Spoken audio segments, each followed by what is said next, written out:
If you do not understand white supremacy, what it is, and how it works, everything else that you do understand will confuse you. In all of these 9 areas of activity, economics, education, entertainment, labor, law, politics, religion, sex, and war. Anywhere on the planet, minute by minute, day by day, all of the time, all of the time, all of the time.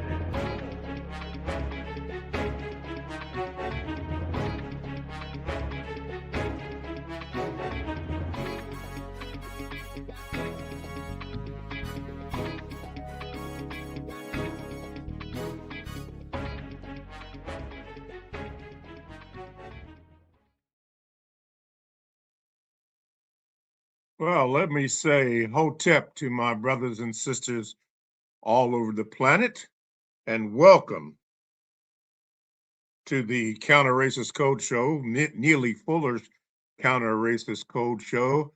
I mentioned the word hotep, meaning I come in peace or come with peace. So peace to you all. You are welcome to the Counter Racist Code Show, and today we will be discussing, or at least the A topic, a continuation of the recognizing of the life and legacy of Neely Fuller Jr. this February. But before we get into that, and before I introduce Professor Gate, let me do the usual housekeeping activities. Now, for those of you that are new, you can support and promote the show by hitting the like button and the share button. Now, to watch the show, all you have to do is go to YouTube at Produce Justice, Facebook and Instagram at Produce Justice, Neely Fuller Jr., and you can also watch the show at producejustice.com. Now, a replay of the show is available immediately on all platforms. To get on the show to share your thoughts, click on the link in the feed and you will be prompted on what to do next. You can also find the instructions on the website at producejustice.com. By the way, feel free to read a passage from one of Mr. Fuller's books on air for discussion. To contact us off the air, send your questions or comments to contact@producejustice.com.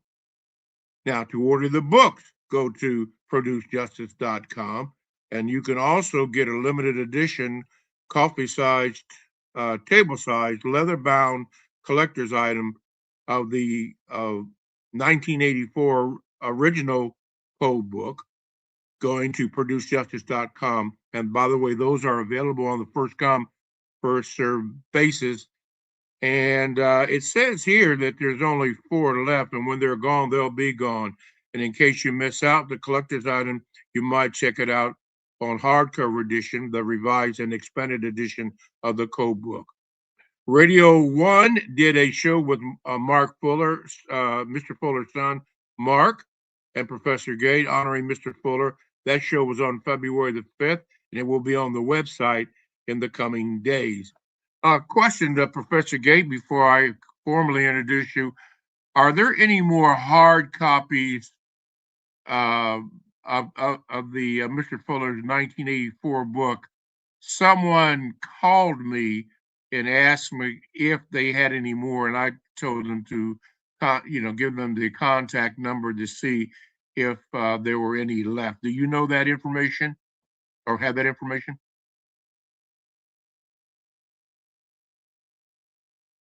Hello?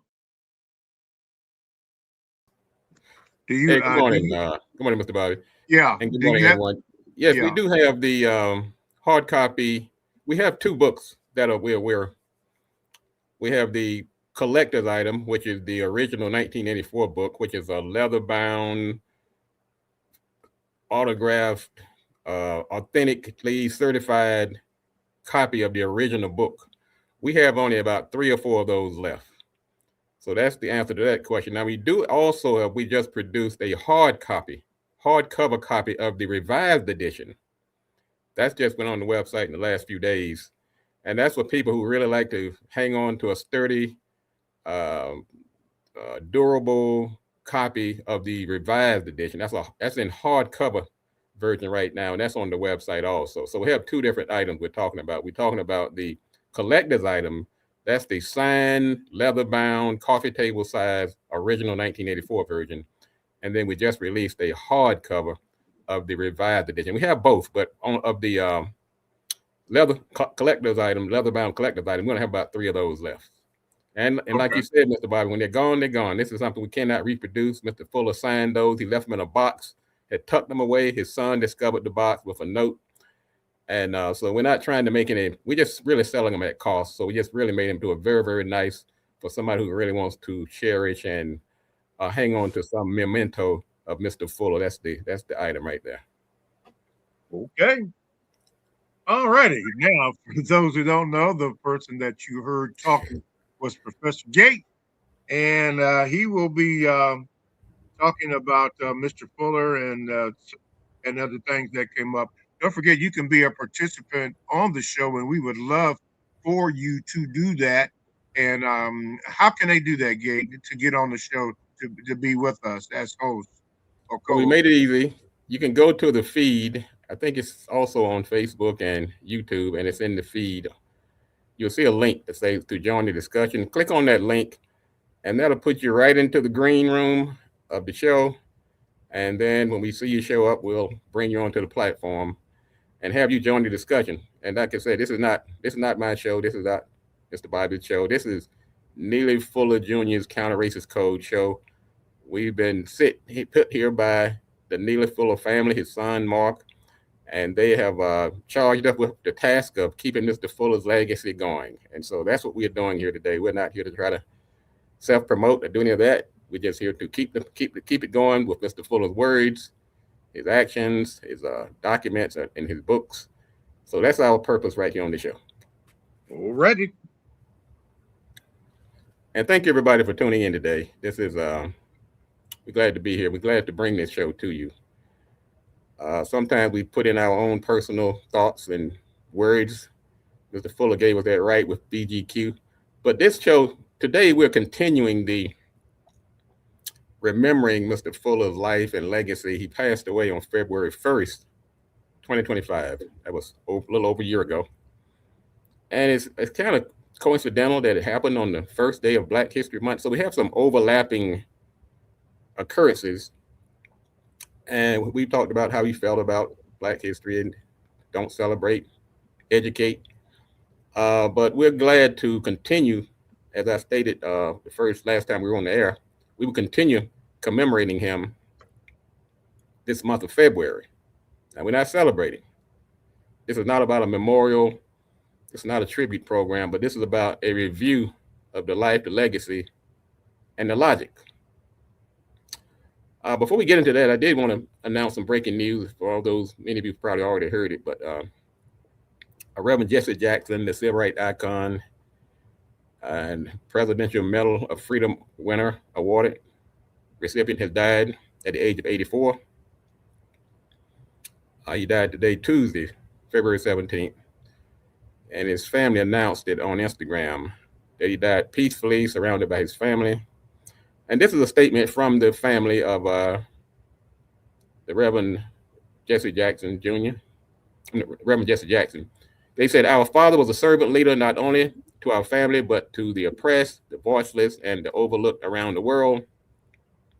They said, we shared him with the world, and in return, the world became part of our extended family. His unwavering belief in justice, equality, and love uplifted millions, and we ask you to honor his memory by continuing the fight for the values he lived by. Of course, Reverend Jackson was a lieutenant of the late Reverend Dr. Martin Luther King. He was there on the balcony of the Lorraine Hotel when he was assassinated. Reverend Jackson ran for president twice, I think in 1984 and 1988. He's been an icon, and regardless of how you feel about him, he was in the fight. He was fought for justice, Like anybody, he was not a perfect man, but he was perfectly fit for the occasion and the challenge. And so I do want to say prayers and thoughts go out to the family of Reverend Jesse Jackson. Let's get the show going here. Today, as we stated, we're gonna do a kind of a rundown on some of Mr. Fuller's, lack of a better term, greatest hits. Now, the good thing about Mr. Fuller, he wrote these 3 books. Wrote the original book back in 1984, did the Word Guide in 2010, and the revised expanded edition of his original book in 2016. But he also had a podcast, had a show for about 7 years. He started out on Talktainment, then he brought it over to Blog Talk. And so he gave us kind of an inside view. The book, to some, can be rather abstract, but his spoken words put it in context. You didn't have to guess what he meant. So today we're going to do a sort of a review of his spoken word. And we're not getting all into the personality. He didn't like that. He said it was about the work. It's about the logic. And that's the way that's the context we're going to frame it in. So what I'm going to do, I'm going to play some of his famous signature iconic quotes, some of the things he had to say on certain topics. And the first thing we're going to talk about is this topic of racism and white supremacy. And many of us have heard over and over again his quote about, if you don't understand. This quote has been probably played more than just about any quote that I know of. Like I said, it depends on the circle you're in, but I hear it all the time. And you hear it when we open up the show each week. Let me just start off with that, okay? For those who are not familiar with this quote. If you do not understand white supremacy, racism, because white supremacy is racism, what it is and how it works, everything else that you understand will only confuse you. I'm going to say that again. If you do not understand white supremacy,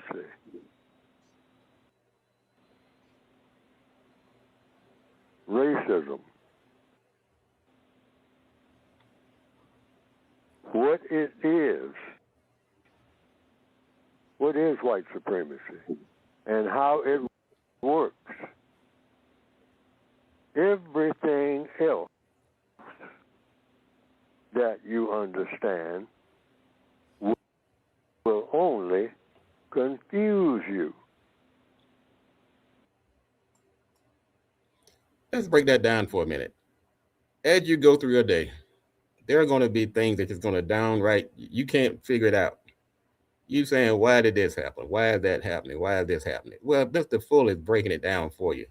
The thing that you thought you understood, we're going to confuse you if you don't understand this concept of racism. Sometimes it's just plain simple as that. It goes no deeper, no further than that. I will make a quick note. Somebody pointed out that both Reverend Jesse Jackson and Mr. Fuller were both born in October, and they both passed away in February. Another note is that Mr. Fuller and Dr. Martin Luther King were the same age. They were born the same year. So there's a lot going on in this justice world around those dates and those individuals. Is there something in the universe? Mr. Bobby. No, I was going to mention just what you mentioned, and Let's Grow Trucking wanted to know, and you already had said it, but he wanted to know, where can you get those books at? that we had talked about at the beginning of the show? Yeah, let's go to producejustice.com and you'll see the copies. Matter of fact, as soon as you open up the website on Produce Justice, you'll see a banner about the collector's item. And then you'll see a trailer for the hardcover copy. Matter of fact, I'll play that when we come to our break in a few minutes. So you can see, get a glimpse of both books. We're going down memory lane here on Mr. Fuller today. This is a anniversary recognition of his passing. I spoke to his son, Mark, and he said, look, we're going to do this one time. We're not going to be doing this annual celebration thing. He said, we're going to do it this first year. We'll see about that. Sometime when the memory fades a little bit and some of the emotion dies away, we can change our way of thinking. But right now we're looking at this one time, and that's why we're doing it twice this month. We did it on the February 3rd. We're doing it again today. Now, a very lively discussion has been, why call it white supremacy? There are a lot of folks that don't really like that name. I think you can put me in that camp. I mean, there's other things you can call it. Some people call it white privilege, white nationalism, prejudice, just racism. Well, let's find out why Mr. Fuller chose to give it that name. Let's put Mr. Fuller's exact word on the screen. Mr. Fuller, is it logical to always refer to the term as white supremacy, racism, white supremacy? Yes, that's my choice. Now, if somebody wants to call it something else, according to the code, you can do that under VGQ, Victims Guarantee Qualification. You're qualified to call it anything you want to call it. But then the question is raised, why call it something else? What is the best thing to call it? That's another question. So if you have a suggestion about what to call it, I've heard people say, call it prejudice, call it bigotry. I looked at all those terms, and I decided it's best to call it what it is, because other terms can be confusing. Call it white supremacy. White people who have chosen to be supreme over non-white people in every area of activity 24/7 throughout the entire planet, and by extension, the entire universe, and who have actually done that. It's not a theory, it's an actuality. Well, you've heard Mr. Fuller's words on why he chose the phrase, the term white supremacy. Now, this is what I want to say too. For people who are seeking to dismantle this system, whatever it is, whatever you want to call it, let's not get lost in the weeds, okay? And sometimes we tend to do that. We get to fighting among each other over things that are really not doing anything to dismantle this system. What to call it, what to call each other. Do your work. Apply logic. There are bigger fish to fry than what we call them. Now, Mr. Fuller said it is important, the importance of words. And because when you can't define something, then it's hard to deal with it. So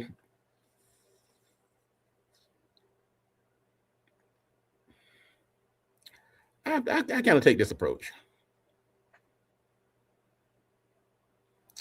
This system is big, and it's probably not going anywhere anytime soon. I'm just going to be realistic. So we should spend more time figuring out how we're going to operate in it. I mean, this is just my BGQ. Can't spend all your time on something that you're probably not going to change in your lifetime, but we should work on it, commit ourselves to working on it, and minimize the impact this evil system has on others. And that's my approach. I would do what I can. Like Mr. Fuller said, a little bit of something is better than a whole lot of nothing. So yes, yeah, I'm going to do my part. But at the same time, we need to figure out how to operate in this system and how to minimize the harm and the mistreatment that it does to other people, particularly those who are vulnerable, the people who can't speak for themselves, the voiceless, the unheard, the young, the old, the infirm, people with disabilities, and the people just plain just don't have the gumption to go out here and join the fight. Now, Mr. Fuller, he was a big proponent of justice. That was his thing, okay? Now, I'm trying to do this without getting into too much commentary. I'm trying to just go back and review. But okay, I'm human. I do have an opinion, and sometimes it seeps into the conversation. I'm going to try to minimize it. But if I do, just stamp it as a VGQ. Justice. Let's find out what Mr. Fuller thought about justice and why he was so much into making sure that justice replace this system of racism. Let's get his own words. What is justice? Guaranteeing that no person is mistreated and guaranteeing that the person that needs help the most gets the most constructive help. That was short and sweet. Guaranteeing that no one is mistreated. Now, you think that would be simple, obvious? Man, but I'm seeing mistreatment every day. Once upon a time, you had to look at, you had to go down south and watch folks hanging from trees and being beaten by police and dogs and water hoses, then go up north and go through Chicago and northern cities, and they have a different type of mistreatment. You think that was a relic of the past, but we're seeing mistreatment in real time. They're the same actors, they're just wearing a different uniform. It's your government, it's your police, your elected officials mistreating people right and left. That's not justice. So Mr. Fuller's definition of justice is making sure that no one is mistreated. He didn't make a distinction about color either. He didn't say don't mistreat only non-white people. He said don't mistreat anybody. And guaranteeing that those who need help the most get the most constructive help. He threw that word constructive in there. Meaning you might try to help some folks, but it ain't really. I mean, if somebody's on drugs and you think you're helping them by giving them some more drugs, that's not constructive. Okay? If you're trying to feed somebody, but you feeding them poison, that's not constructive. So he made a distinction that all help is not created equal. Make sure that no one is mistreated and to make sure that those need help the most. He had a hierarchy system. In other words, if one person fall down and breaks his hip, another person fall down and busts his head open, he's saying help the person with busted head first. He didn't say don't help the person with the hip, but make sure that those need help the most get the most constructive help. And that's a graphic example, but you get my point. Any comments, Mr. Bobby? I was looking at some of the comments that the people have on. Go right ahead if you see any you're going to share with us. Yeah, Shahada 7, Delbert says this. he was speaking about the dogwood tree. He said, this is the only branch of a dogwood tree, an American emblem of white supremacy, a lesson once taught in the pioneer school. Have you ever heard that, Gate? I haven't, but this may be something new for me, particularly about the dogwood tree and the semblance or what it represents. Not familiar with that one. Yeah, I wasn't either with that, but I thought that was very, very interesting. But it's not really. There's so much that we don't know in gathering information that we need to understand what white supremacy is and what it is not. And by Mr. Fuller having the code book, but that we can all get by going to producejustice.com, it gives us an eyesight, an edge on what to see, what to recognize, what to say, what to do, what not to do. And this is why the emphasis is always on refer to the code book if you don't know anything. And somebody in the chat mentioned that is something Mr. Fuller would always say. If you don't know, it's okay to say, I don't know. Okay? You're exactly right. What is another one of Mr. Fuller's famous quotes was, "I'm still learning." Yeah. Every show. Just for a little backdrop, I was Mr. Fuller's engineer and producer of his show for 5 years. Mr. Bobby was the co-host. And so if you ever wonder why sometimes I can quote off some of his quotes without looking at the book, or I sat there and produced that show. I listened to every 2-hour show for 5 years. I think I missed one show when my mother passed away. And one of my associates, Sharon, sat in for me. But I do feel like I have a degree in Neely Fullerology. And of course, I've read the books, and I'm all up for a good debate. People have challenged me and say this is that, the other. Well, I'm not. What they're debating though is usually not whether or not I understand what Mr. Fuller said. Sometimes I just didn't agree with what he said, and that's my right. But for the most part, I agree and support with much of what he talks about in his books and in his spoken words.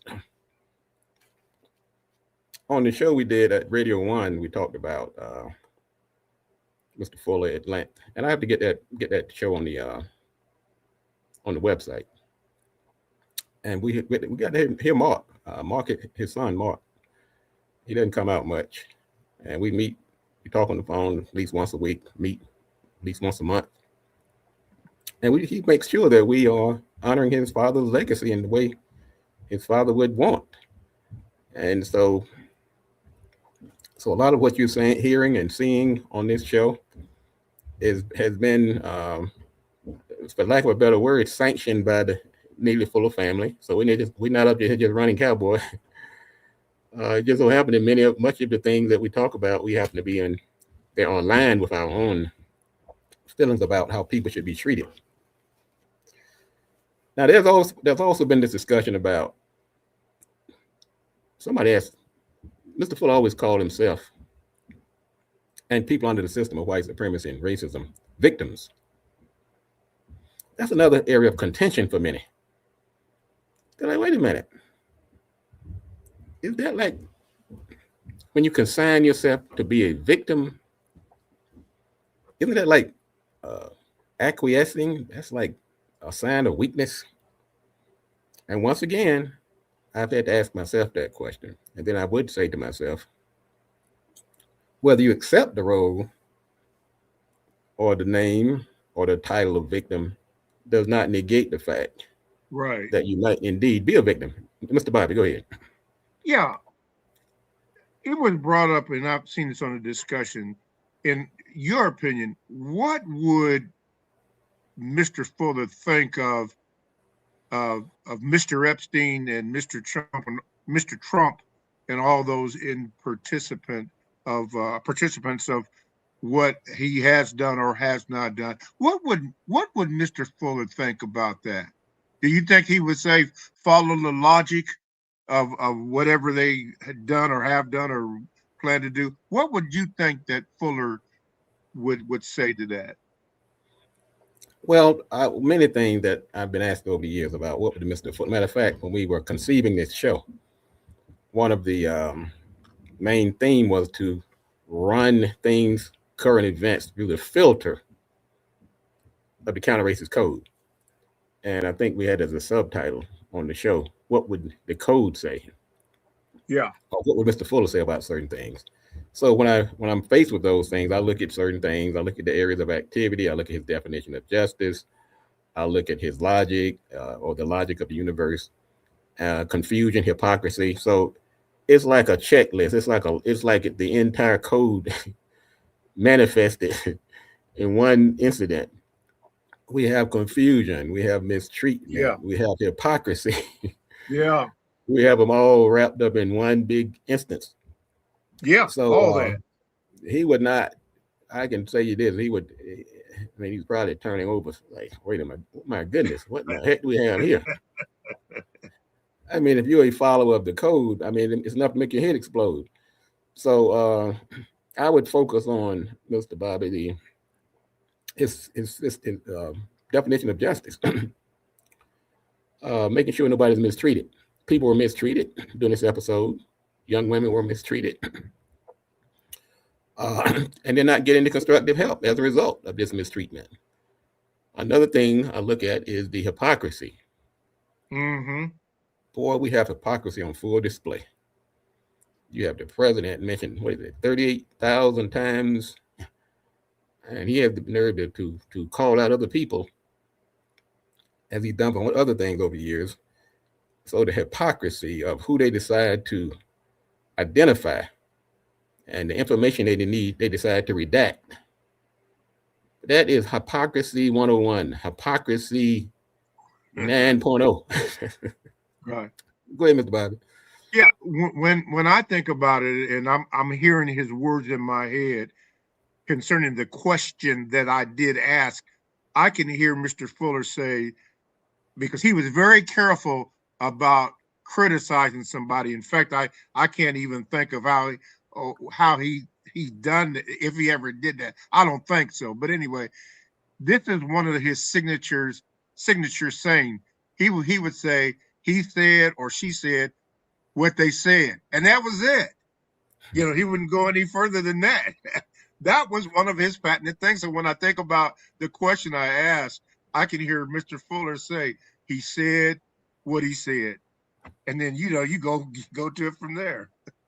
It kind of reminds me of the show we did at Radio 1 when somebody was asking about, did Mr. Fuller think somebody was a racist? Did he think that white people were racist? Were they all racist?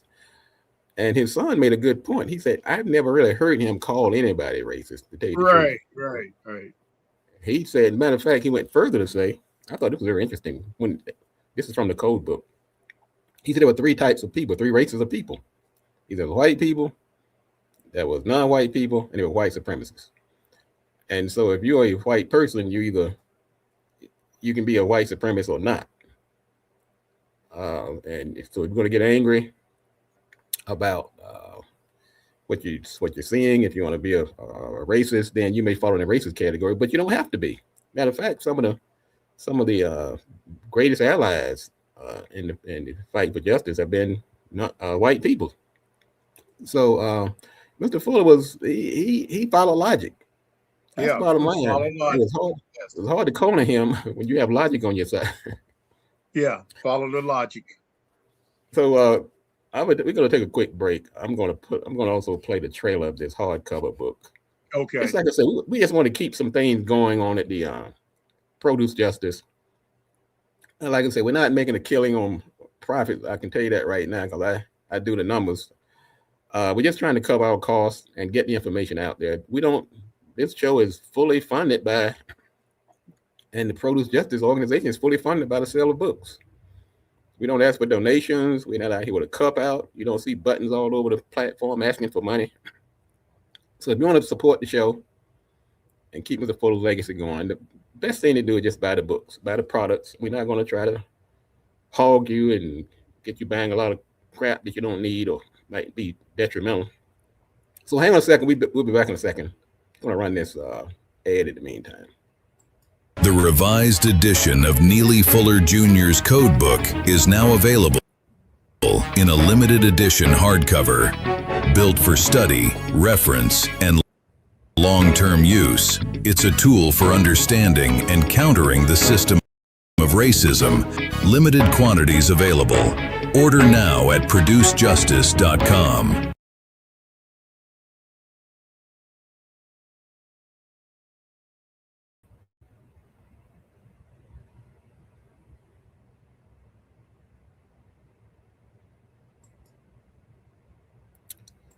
All right, let's get back to the show here.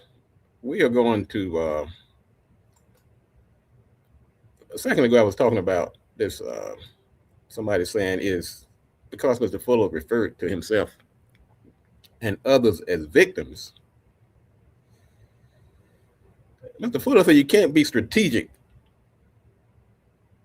and tackle the problem when you're ashamed of your status.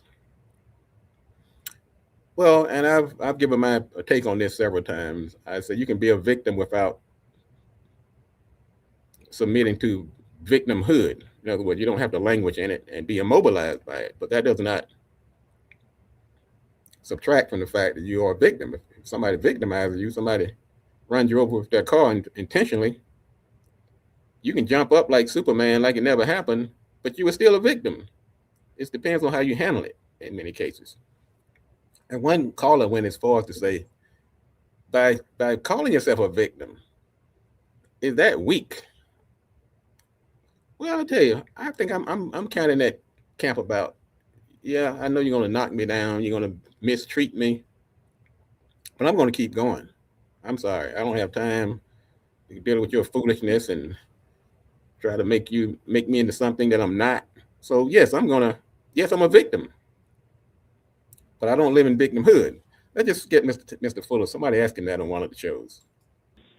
Making ourselves out to be victims or seeing ourselves as victims, isn't that making us weaker in trying to solve this problem? Some people say it does. They say it all comes down to how it affects people. It makes me, the truth always makes me stronger about anything. And that's what I say everybody should go with. That's my opinion. That's just Neely Fuller. But people can think about it and say, no, I don't want to think that because that does things to me that shouldn't be done. Now, a person can have that opinion. There's certain things I don't, and if the person says I'm not a victim, well, nothing that Neely Fuller says from then on should matter to them at all. In fact, they should listen to nothing that Neely Fuller says. He hasn't solved no problem. Not that I know of. So that's the answer that I give. But I say, and I have it on the cover of my book and all through everything I've written and what this program is about, that what Neely Fuller says applies to victims of the system of white supremacy, and he considers himself to be the victim of the system of white supremacy more than any other title that he has. Not human being, not none of that. Victim of white supremacy. I'm more of that than I've ever been, ever. According to what? The truth. Wow, that's pretty deep when you think about it. He said more than any other thing you can call him or any title. I'm paraphrasing. Number one would be victim of the system of white supremacy. Wow. Well, once again, I for a fact know that I have been victimized by this system. I can sit here and I can write a book of my own on the instances where I've been victimized by this system. But I can also counter that by the times I've chosen to overcome it. And what that old saying is, what doesn't kill you make you stronger. So when you victimize me, there's going to be a stronger version on the other side of that victimization. And I think that's a good attitude we might adopt. Yeah, don't let it. Yeah, somebody's going to victimize you. Somebody's going to. I mean, we're being victimized right now as we speak. But you got to brush it off and keep fighting. Another one of Mr. Fuller's. Today we're talking about Mr. Fuller, his life and his legacy, and we're really looking at his words. We have his books, and in fact, there's 3 of them. And Delbert makes a good point. The Code's book is for victims of white supremacy and racism. If you're not a victim, or if you don't feel you're a victim, then don't read it. Simple as that. Don't knock other folks that read it. Just move on. But do add a little justice in there, whether you read the book or not. That doesn't mean you shouldn't be just. That doesn't mean you should mistreat people. Help somebody else. Help somebody else. Nothing bothers me more than somebody who think they have it all.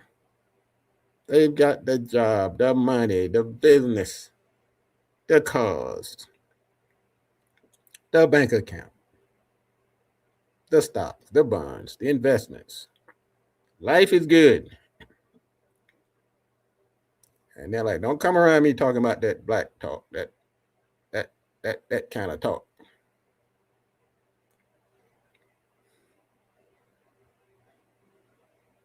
That's not right. You have to help somebody.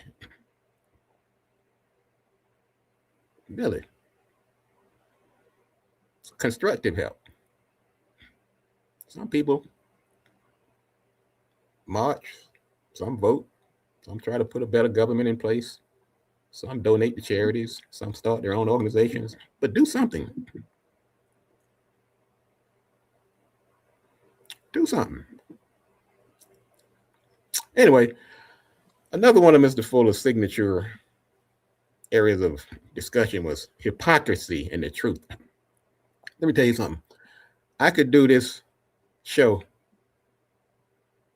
52 weeks out of the year and never get tired of talking about hypocrisy and the truth.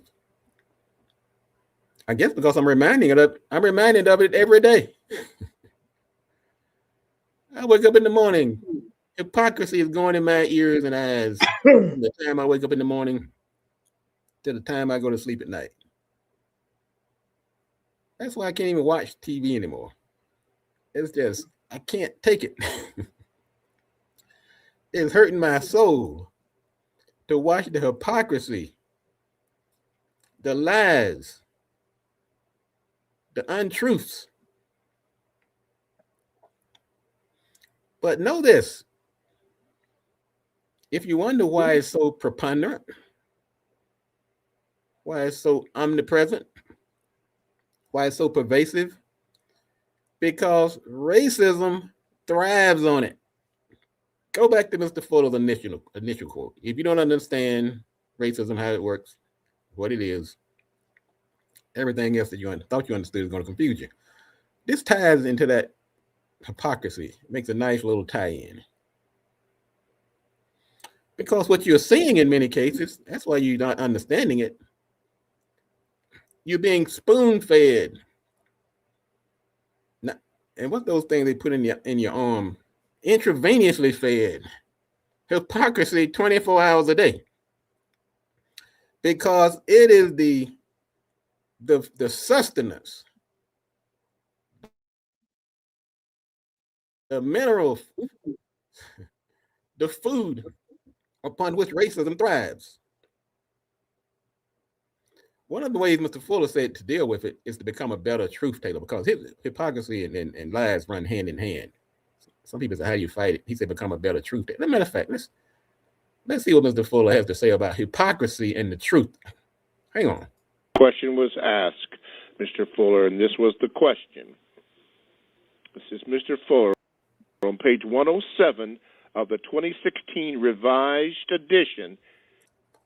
You say, quote, study everything the white supremacists are forcing you to learn, but invent new ways to use what they force you to learn. You can do this by studying the words they use and by using those same words in a manner that helps best to reveal the hypocrisy, the contradictions, and the confusion by white supremacy. End of quote. So, can you explain, Mr. Fuller, or speak to this aspect a bit more for the listening audience, because I think it's a great explanation. I'm just saying, you study everything that white supremacists do. First of all, seeking the truth. You want to see if they're talking about something that happened or didn't happen. Is it true or false? And if they're making a suggestion, you ask, is it constructive? If they are making a suggestion about anything, that what people should or should not do, and you examine that. You take whatever they give you and examine it before you act on it. That's basically, and if there is an explanation for it or further explanation, that would be it. And say, now, are they telling me the truth? That's number one. Yes. All right. So if you find out they're telling the truth, should it be true? Then you start asking questions of yourself. Should that be true? If it is true, should it be true? And if it should be true, why should it be true? Is it logical and constructive? All right, that would be your reason. That's the reason for finding out the truth about anything. You want to know how you can use that truth, because truth is supposed to be used. That which is what it is. That which exists, whether it's a physical thing or something you should be thinking about. All right, and you should figure out how it can be used, because everything in the universe has a use. And you want to know, is there any way that I can use this and produce what? Two words. A constructive result. Whether it comes from a white person or a black person or any person, even a creature, an animal. Is there anything that I can learn from that bird that just flew over that would produce a constructive result? You might study the bird and you'll find out that the bird does things that are non-constructive, because all creatures do. Because the world is not that type of place that we sometimes fancy it to be. So you have to be able to separate all of the things that all creatures do. Separate them how? Into two categories. Constructive, non-constructive. Yes, sir. And don't let the non-constructive contaminate the few things that people do on this planet that are constructive. Exactly. You got to keep building on that which is constructive. Here. Mr. Bob, Mr. Fuller said something that I've found very instructive. He said, take their lies, learn their lies, Study them so that you can reveal the hypocrisy. In other words, when I'm sitting there watching the TV, as hard as it may be, or I'm reading something online, or I'm looking at it so that I can be a better truth teller to combat and debunk these lies and hypocrisy that's being spewed. And that was one of his bits of advice to us. I remember somebody called into the show. I vividly remember that because it answered a question that I have. So how do you when somebody's lying all the time and they being hypocritical all the time, what do we do? He said plainly and simply, learn how to become a better truth teller. That means you have to study, you have to learn, do your research. So when they tell you these lies, you can recognize them. You have a comeback. But you can't do that if you don't get your own knowledge. That's true. Why he's always said educate. While you're out here celebrating, spend this time educating so you can become a better truth teller to combat and counter some of this rank hypocrisy that we're seeing right now. If I turn on to my TV, if I open up my computer, if I look at my phone, or simply walk out the door, I'm going to encounter some type of hypocrisy. Yeah. Right in front of me. Go ahead, Mr. Bobby. You know, as you were speaking, I know for me, I have a hard time watching the so-called news network that identifies itself with a member of the canine family. Sometimes I sit there and I really don't want to change the channel to the network, but I do change it. And maybe after a couple of minutes, I can't hardly stand it about the lies and things that they say, the hypocrisy that you have mentioned, that they continually say. But because I'm a researcher, I do have to research that stuff.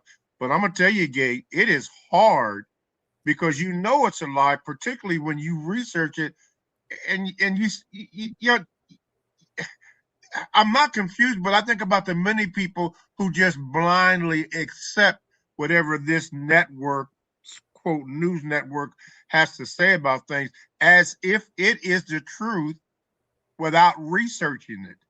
It's hard, but I do it so that I can be balanced in my approach when I'm speaking with someone, even when they call me. I'm just like Fuller. My number is public. Like Fuller, you can call me and I will answer the phone when I get it, or leave a message and I'll get back to you. Because I don't have anything to lie about. I tell the truth. I tell the truth. And I learned that from the following the logic of what Mr. Fuller said, not him as a man, but the logic that he has instructed all of us, to follow in the pursuit of justice. You're exactly right. Independence when it comes to evaluating any situation. You never go by what another black person says. Right. Another fellow victim, another prisoner of war, of racism, or about racism. You don't go by what Neely Fuller says or nobody else. You go by what conclusions you come to, and nothing else. And those conclusions should come by through logic. Come by through logic. Man, that says it pretty plainly. Somebody didn't bring up a point about Mr. Fuller. He, besides his books and his spoken word through his podcast, he also had a movie list. I'm glad that person brought that up. That sometimes he expressed himself through his choice of movies. And there's stories. The movie, he was very methodical about the movies he put on that list because there was a message. That stuff in there like The Godfather and all kind of things you may not expect to be on that list, but there's a message behind it.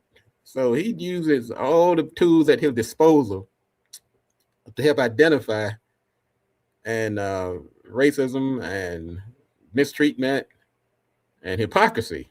And his movie list you can get by going to producejustice.com. We're coming to the end of the conversation here today. Now, I'm going to say that even though we could be on this platform for another 2 weeks, nonstop going through Mr. Fuller's actual words, and I'm going to take this last few minutes to kind of once again explain to people how the show works. Mr. Fuller passed away February 1st, 2025. I received a call from Mark, his son. I understand I was one of the first people he called because we worked so closely with Mr. Fuller. And I spoke to him every Tuesday at 9 o'clock. He and Mr. Bobby. And so it's no coincidence that Mr. Bobby and myself are the ones who are hosting this show. I mean, there's a million possibilities of people that could have been up here. And the thing about it, we were pretty much drafted. I mean, I'm glad to do it. Yeah. But Mr. Bobby was a natural choice. Mr. Bobby has been by Mr. Fuller's side, I mean, probably as long as anybody outside the family. And I'm probably second because I met Mr. Fuller after Mr. Bobby met him. But we were right there with him together, the three of us, for 5 years. When he passed away, it was a blow. It hurt. I was saddened. But and his son, he was devastated, obviously. Who wouldn't be? But once we got up, dusted ourselves off, we said, we've seen too many people that once they passed away or their body left this earth, their legacy left with them. And we decided we were not going to let that happen. That's why I'm here. Really, I have a lot of other things to do. I'm a busy person. But this is important to me. And I think it's important to others. I can't speak for Mr. Bobby, but I'm telling you, we're doing this for a reason. Mm-hmm. This is a contribution. Yeah. And we spoke to the Neely Fuller family. And I don't want to get the impression I was dragged here kicking and screaming because I like producing the show. I'm actually honored to be here. Yeah. It's an honor. Now, one thing I'll say again, I'm not here to self-promote. You'll probably never hear me promote myself or what I do. That's not why I'm here. I'm here to continue the legacy of Neely Fuller Jr. That's it. Every now and then I have this, it slips out some of my own beliefs. Sometimes when you see a train wreck, like what's happening in this country from time to time, you have to jump in and say something. Your head's going to explode if you don't. It's an outlet. Really. Sometimes this show is an outlet for me. I get to say some things that I've been carrying around all week. So give me some grace on that, okay? I'm not here to try to take over to become Mr. Fuller. And I'm more of a tech guy. When you get into what my purpose, my job is to help companies grow through digital and technology. That's my background. But I saw no error between that and trying to bring in some justice and not mistreat people, leveling the playing field. So that's why I just want to recap on this anniversary of Mr. Fuller's passing, why we're doing this. In fact, Mr. Fuller's son, when we first started, he said, let's give it a year. He said, I don't know where this is going. let's try it for a year. I said, well, I'm going to commit to a year. I'm not sure if I can commit much beyond that. I got a lot of stuff going on. Well, the year came, and we kind of looked at each other. I'm like, all right, one more year. And when I say this also, I say that we've been looking at bringing some other people in, mixing it up, adding some diversity. We added the feature of bringing in people who we send out the link every week so people can come on the show and give their take. So this show it's still evolving. Let's put it that way. Yes. And your comments and feedback helps. I mean, people have beat me up online. I gotta laugh at it sometimes. Like, wait, come on, man. Put that energy on Trump or somebody else. I mean, really. I'm on the side of the good guy. Come on, man. Give me a break. But anyway, Miss Bobby, go ahead. I'm disagreeing with you, because, you have to do this being real, and being real is following the truth. And as long as you tell the truth, you don't have to worry about lying. Just tell the truth, and that truth is involved in what Mr. Fuller has said since I've met him, producing justice. And that's why we always do it, producejustice.com. Producejustice.com. All right, we'll see. We'll see you next week. We'll either be live or we'll bring up one of our greatest hits, one of the greatest shows from the past. But we're going to have something here every Tuesday at 9 o'clock. You have a place to be. And we need this collecting place, this place to gather our thoughts and share our insights and stories. And I encourage more of you to take advantage of this link we put out there every show. So I'm giving you a heads up right now. Next time we come on the air, whether it's next week or the following week, the next time we're live, get your little opinion together, your take, read a passage from the book, comment on the topic that we're talking about. If you need to stand in front of the mirror, see what you look like on camera, whatever you have to do, that's okay. We'll take you as you are. We're not going to judge. You don't have to agree with me. You don't have to agree with Mr. Fuller. Bring your VGQ on here. Right. Let's get it on. It's not like a shout. Bring that VGQ on over. All right, folks. We'll see you all next week. Also, somebody said something. Oh, yeah. Once again, we want to send our prayers to the family of Reverend Jesse Jackson. Yeah. Mm-hmm. Reverend Jackson was cool, man. I ain't gonna lie. He was a cool brother. He broke that barrier when he ran for president. He was the first brother to run for president. And Chicago faction. He ran in.